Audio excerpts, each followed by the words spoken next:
বছরের পর বছর পেরিয়েছে, জীবন নামের ছবির দৃশ্যগুলো বদলেছে বারবার, কিন্তু একাকিত্ব কি কখনো সত্যিই সঙ্গ ছেড়ে যায়? অভিনেতা আনিসুর রহমান মিলনের জীবন যেন এক চলমান উপন্যাস, যেখানে ভালোবাসা, বিচ্ছেদ, বেদনা আর এক নতুন শুরু একে একে জায়গা করে নিয়েছে। 8 ফেব্রুয়ারি চট্টগ্রামের এক অভিজাত হোটেলে অনুষ্ঠিত হলো তার জীবনের নতুন অধ্যায়। দুই পরিবারের সান্নিধ্যে মিলন বরণ করলেন শিপাকে, তার নতুন জীবনসঙ্গীকে। নির্মাতা চয়নিকা চৌধুরীর কণ্ঠে উচ্ছ্বাস। আজ মিলনের দাওয়াতে তার বউকে দেখতে আসলাম, দুজনকে একসঙ্গে বেশ মানিয়েছে, দোয়া করি ওরা যেন সুখী হয়। কিন্তু এই সুখের সন্ধানে মিলনের পথ চলা সহজ ছিল না। অতীতের পাতায় লেখা আছে দুইবার সংসার গড়ার আবার ভাঙনের ইতিহাস।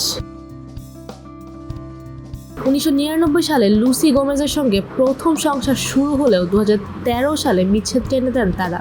এরপর জীবনে আসে পলি আহমেদ। 4 দেয়ালের অন্তরালে তাদের সংসারের গুঞ্জন অনেকদিন ধরেই শোনা যাচ্ছিল, তবে সেই সম্পর্কে আনুষ্ঠানিক স্বীকৃতি দেননি মিলন। সামাজিক মাধ্যমে ছড়িয়ে পড়া সেই মুহূর্তগুলো বলছিল পলি মিলনের স্ত্রী, আর তাদের সন্তানের নাম মিহরান।